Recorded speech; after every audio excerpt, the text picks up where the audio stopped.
बिस्मिल्लाहिर्रहमानिर्रहीम। जो आज हमने अपना नेक्स्ट लेक्चर स्टार्ट करना है वो है इंट्रोडक्शन ऑफ सिक्वेंशियल सर्किट्स। ठीक है, इससे पहले तक आप लोगों ने कॉम्बिनेशनल सर्किट्स के बारे में पढ़ा। ठीक है, मल्टीप्लेक्सर्स, डीमल्टीप्लेक्सर्स, ये सारे आपके पास कॉम्बिनेशनल सर्किट्स हैं और उसमें आपने ये देखा कि जो आपके पास आउटपुट है वो किसी भी इंस्टेंट ऑफ टाइम पे वो किस चीज़ पे डिपेंड करती है, वो डिपेंड करती है आपके पास जो आपकी प्रेजेंट इनपुट है उस पर। ठीक है, इसका आपके पास पास्ट इनपुट से कोई लिंक नहीं है, यानी अभी तक के सर्किट्स में हमने ये देखा कि हमें पास्ट इनपुट के बारे में कोई भी खबर नहीं मिल रही। ठीक है, कोई भी हमें उसके बारे में बात पता नहीं चल रही। पास्ट इनपुट्स बेसिकली आपके पास क्या चीज़ है, वो आपके पास आपकी मेमोरी है। ठीक है, अच्छा, उसके बाद अगर आप देखो कि मैंने यहाँ पर क्या कर दिया, एक सर्किट डायग्राम बनाई हुई है, एक डायग्राम। इस डायग्राम से हम बताएंगे कि सिक्वेंशियल सर्किट्स क्या होते हैं। सिक्वेंशियल सर्किट्स में आपके पास बेसिकली कम्बिनेशनल सर्किट्स के साथ जब आप एक मेमोरी एलिमेंट कनेक्ट कर देते हैं, एक मेमोरी एलिमेंट अटैच कर देते हैं, तो इस केस में जो आपके पास ये जो सर्किट बनता है इसको हम कहते हैं, ये आपके पास क्या है, सिक्वेंशियल सर्किट्स है। ठीक है, अब ये जो मेमोरी एलिमेंट है ये किस तरह से आपके पास इंफॉर्मेशन को स्टोर करता है, ये स्टोर करता है आपके पास बाइनरी इंफॉर्मेशन को स्टोर करता है, यानी 0 और 1 की फॉर्म में जो आपके पास इंफॉर्मेशन आती है उस इंफॉर्मेशन को ये अपने अंदर स्टोर करता है। अब इस मेमोरी एलिमेंट के अंदर आपके पास क्या चीज़ होती है, एक प्रेजेंट स्टेट होती है आपके पास। ठीक है, तो ये जो प्रेजेंट स्टेट है ये आपके पास क्या होती है कि at any given time the content of memory element shows the state of this circuit. ठीक है, कि आपके पास किसी भी गिवन टाइम पे जो मेमोरी एलिमेंट है उसका कंटेंट आपको क्या बताएगा कि इस सर्किट की स्टेट क्या है। ठीक है, उसके बाद एक जो आती है आपके पास प्रेजेंट स्टेट होती है, एक आपके पास आती है नेक्स्ट स्टेट। तो नेक्स्ट स्टेट आपके पास क्या होती है, ये आपके पास बेसिकली फंक्शन होता है प्रेजेंट स्टेट का, और जो आपके पास एक्सटर्नल इनपुट्स आप दे रहे हैं। ठीक है, एक्सटर्नल इनपुट्स आपके पास ये हैं, ये एक्सटर्नल इनपुट्स जब आप दे रहे हैं तो इन दोनों का जो कम्बिनेशन है आपके पास, ठीक है, जो आपके पास प्रेजेंट स्टेट है और एक्सटर्नल इनपुट, इन दोनों का जो कम्बिनेशन है, इन दोनों का जो कम्बिनेशन का फंक्शन है वो आपके पास क्या होती है, आपकी नेक्स्ट स्टेट होती है। ठीक है, अब जो सिक्वेंशियल सर्किट्स हैं उनको आप क्लासीफाई करते हैं 2 कैटेगरीज में। ठीक है, 2 कैटेगरीज कौन कौन सी हैं आपके पास।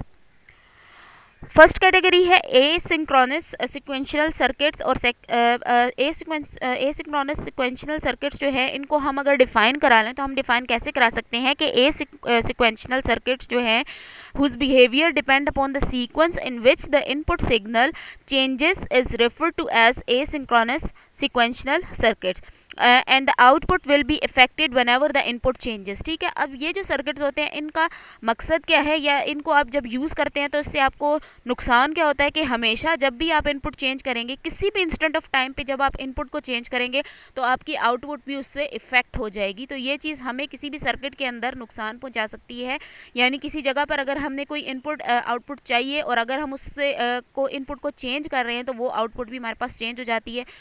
तो इस इफेक्ट से बचने के लिए हम सिंक्रोनस सिक्वेंशियल सर्किट्स यूज़ करते हैं। अब इसकी भी डेफिनेशन अगर हम पढ़ लें, इसको रीड कर लें तो क्या है कि a sequential circuit whose behaviour can be defined from the knowledge of its signal at discrete instant of time is referred to as a synchronous sequential circuit. ठीक है, यानी कि जो सिंक्रोनस सिक्वेंशियल सर्किट्स हैं आपके पास, ठीक है, उसमें आपने किसी डिस्क्रीट इंस्टेंट ऑफ टाइम पे आपके पास जो होगी इनपुट चेंज होगी, सॉरी आउटपुट चेंज होगी, बाकी इंस्टेंट ऑफ टाइम्स पे आपके पास जो है उसकी आउटपुट के ऊपर उसके बिहेवियर पे कोई फ़र्क इनपुट के चेंज करने से नहीं पड़ेगा।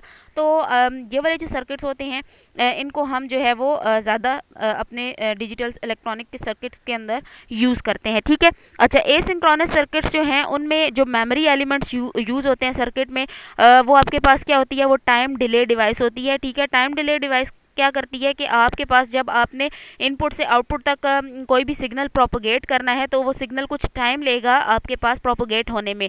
तो हमारे पास जो डिजिटल सर्किट्स होते हैं उनके अंदर हम जो गेट्स यूज़ करते हैं वो गेट्स ही आपके पास as a time delay device act करते हैं। ठीक है, तो इस तरह के जो सर्किट्स होते हैं उनको हम गेट टाइप एसिंक्रोनस सिस्टम या लॉजिक गेट्स मेमोरी एलिमेंट हम उनको कह सकते हैं। ठीक है, लॉजिक गेट मेमोरी एलिमेंट्स आपके पास। तो combinational circuits with the feedback, यानी आपके पास ऐसा सर्किट जो है आपके पास एसिंक्रोनस सिक्वेंशियल सर्किट होता है, उसको हम कैसे डिफाइन करा सकते हैं। एक शॉर्ट टर्म डेफिनेशन उसकी यह है कि आपके पास एक कम्बिनेशनल सर्किट है, किसके साथ, फीडबैक के साथ। अगर एक कम्बिनेशनल सर्किट है तो उस सर्किट को हम क्या कहेंगे, एसिंक्रोनस सिक्वेंशियल सर्किट्स। ठीक है, अब अगर हम सिक्वेंशियल सर्किट्स की बात करें, ठीक है, तो जो सिंक्रोनस सिक्वेंशियल सर्किट्स हैं उनमें अगर हम देखें तो हमारे पास जो सिग्नल है वो कहाँ जा रहा है, मेमोरी एलिमेंट से आपके पास आ रहा है।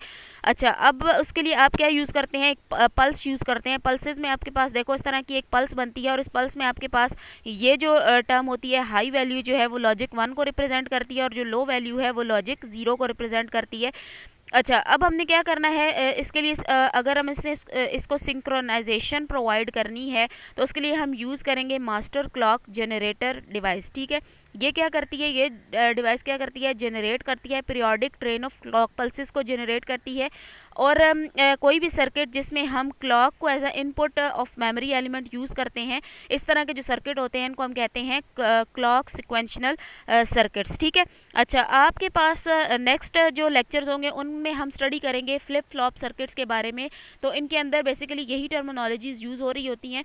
ये बेसिकली आपके पास होते हैं बाइस्टेबल मल्टी वाइब्रेटर्स और बाइस्टेबल मल्टी वाइब्रेटर्स, और ये तमाम चीज़ें हम नेक्स्ट लेक्चर्स के अंदर डिटेल से पढ़ेंगे। लेकिन उससे पहले आपको कुछ इन चीज़ों का आइडिया होना चाहिए था कि सिक्वेंशनल सर्किट्स क्या होते हैं। तो होप कि आपको इस वीडियो से इस चीज़ का आइडिया हो गया होगा। अगर आपको मेरी वीडियो पसंद आई है तो इसको लाइक ज़रूर कीजिएगा और अपने दोस्तों के साथ शेयर करें, और मेरे चैनल को सब्सक्राइब ज़रूर कीजिएगा। Thank you so much.